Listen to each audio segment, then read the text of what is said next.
Welcome back to my YouTube channel paper hacker. आज हम बात करेंगे गाइस, आज की वीडियो में डिस्कस करने वाले हैं कि बीए सेकंड सेमेस्टर का सेकंड सेमेस्टर का पॉलिटिकल साइंस का पेपर की बात करेंगे। पॉलिटिकल साइंस क्या है गाइस? इसे हम सामाजिक वगैरह है, देखो राजनीतिक सिद्धांत और उसकी अवधारणा। ठीक है, राजनीतिक पॉलिटिकल सिद्धांत कह सकते हो, पॉलिटिकल थ्योरी एंड अब कॉन्सेप्ट, ये आपका पेपर का नाम हो जाएगा। इसमें क्या होगा, हम बात करेंगे 2024 में आने वाले क्वेश्चन के बारे में गाइस। आपको केवल कितने क्वेश्चन पढ़ना है गाइस? 15 से 17 क्वेश्चन पढ़ लेना, 85% प्लस देखने को मिलेगा। और मैं आपसे वादा करता हूं यहां से बाहर कुछ फंसेगा ही नहीं, कुछ पढ़ने की जरूरत ही नहीं है, पक्का गारंटी के साथ में। कोई फेल करने वाला पैदा नहीं होगा यदि आपने इन क्वेश्चनों को पढ़ लिया, याद कर लिया। तो पहला क्वेश्चन अपने बुक नोट्स गेस्ट पेपर पर टिक लगा दो, कौन कौन से इंपोर्टेंट है। तो पहला क्वेश्चन देख लो ध्यान से। पहला क्वेश्चन है कि सामाजिक विज्ञान की परिभाषा पॉलिटिकल साइंस किसे कहते हैं। बस इतना याद होना चाहिए, पॉलिटिकल साइंस होता क्या है, उसकी परिभाषा, उसके क्षेत्र की अवधारणा खत्म कर दीजिए, लेकिन परिभाषा जरूर पढ़ लेना। ठीक है, उसके बाद में है राजनीतिक शास्त्र कला और विज्ञान के दोनों ही हैं, उसकी विवेचना करिए। कथन है गाइस, ये कथन है कि राजनीतिक शास्त्र कला और विज्ञान दोनों ही है। इसके बारे में आपको वर्णन करना है कि जो राजनीतिक शास्त्र है, जो पॉलिटिकल साइंस है, वो कला और विज्ञान दोनों है, इसके बारे में बताओ। ये क्वेश्चन आपको देखना है। उसके बाद में क्वेश्चन आता है नेक्स्ट, कि राजनीतिक शास्त्र की परंपरागत परिभाषा बताओ। देखो राजनीतिक शास्त्र, पॉलिटिकल साइंस की आपको परंपरागत, जो परंपरा के अनुसार है, उसके बारे में परिभाषा। देखो मैंने पहले ऊपर परिभाषा देखी है, परंपरा परिभाषा दे रखी है, दोनों पढ़ लेना। राजनीतिक विज्ञान यहां बोला गया है का सामाजिक और इतिहास एवं अर्थशास्त्र में संबंध बताओ, कि जो पॉलिटी है उसका सोशल में, हिस्ट्री में और इकोनॉमिक्स में क्या संबंध है, बताओ क्या संबंध है, आपके इसके बारे में बताना है। यहां देखो एक क्वेश्चन बहुत ज्यादा इंपॉर्टेंट आता है, उत्तर व्यवहारवाद बोलेंगे इसको। उत्तर व्यवहारवाद का अर्थ क्या होता है गाइस? अर्थ क्या होता है, अर्थ बताना है और उसकी विशेषता बतानी। उत्तर देखें, व्यवहारवाद जिसे बोलते हैं, व्यवहारवाद क्या है उसके बारे में बताना है। ठीक है, यहां बोला गया है, शायद कुछ कट रहा है। ठीक है, व्यवहारवाद क्या है, और यहां देखो व्यवहारवादी, यहां बोला गया गाइस व्यवहारवादी। ठीक है, व्यवहारवादी क्रांति पर निबंध लिखो। व्यवहारवादी क्रांति पर आपको क्या लिखना है भाई? निबंध लिखिए। व्यवहारवादी क्रांति पर आपको निबंध पता होना चाहिए, उसके लक्षण को देखना है। ठीक है, चलो उसके बाद में नेक्स्ट क्वेश्चन को देखो। उसके बाद में है व्यवहारवादी क्रांति देख लेना।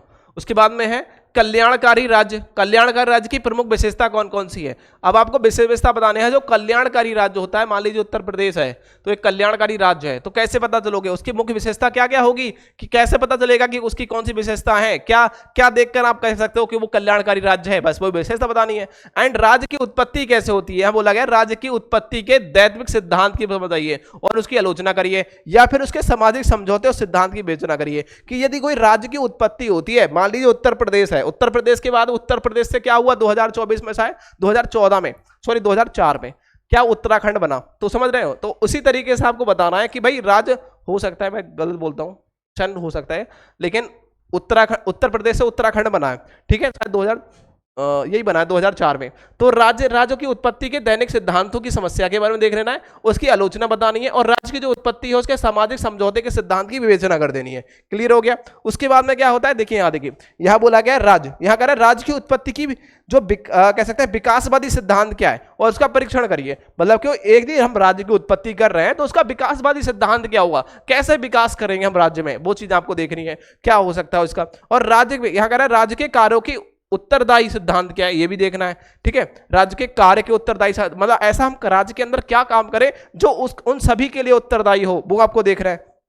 क्या सिद्धांत है, उन सिद्धांतों के बारे में पढ़ोगे तो सब कुछ याद हो जाएगा भाई उसमें क्या लिखा गया है। साथ ही साथ समाजवाद क्या है, समाजवाद के बारे में परिभाषा देख लेना, समाजवाद किसे कहते हैं, राज्यों के समाजवादी सिद्धांत को छोड़ देना। और इसको देखो, यह है प्रभुसत्ता।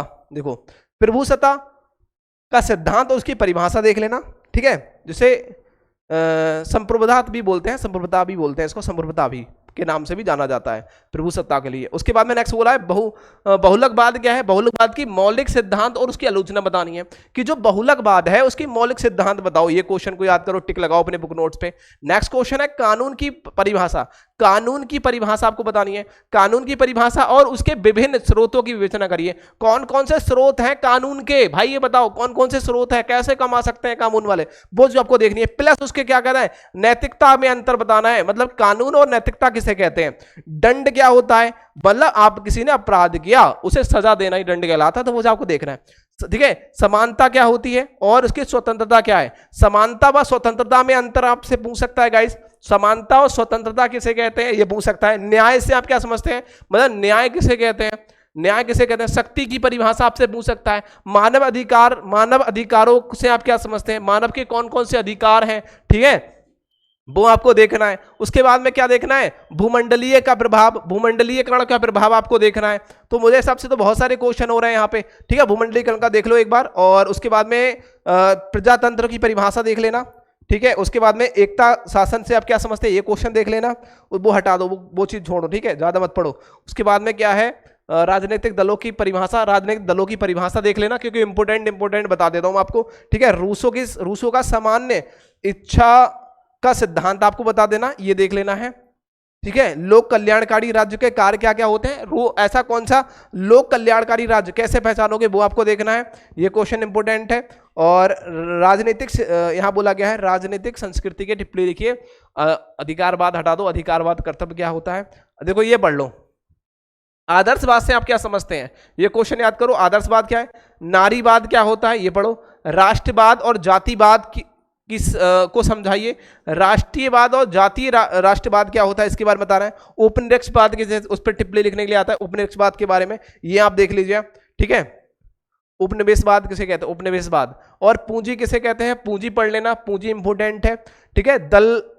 देखो दल विहीन प्रजातंत्र से आप क्या समझते हैं, इसको हटा दो। धर्मनिरपेक्षता क्या होती है, वेरी इंपोर्टेंट है। राज्य का आदर्श क्या होता है, आप ये देखना है एक क्वेश्चन, ठीक है। उसके बाद में क्या है, नेक्स्ट क्वेश्चन है, देखो प्रत्यावर्तन हटाओ, सिद्धांत देखो, यहाँ देखो संविधान से क्या तात्पर्य है, मतलब संविधान की परिभाषा देख लेना, संविधान किसे कहते हैं गाइस, संविधान किसे कहते हैं। तो ये क्वेश्चन थे 2024 में आने वाले, जो आपको पेपर में बार बार पूछे जाएंगे।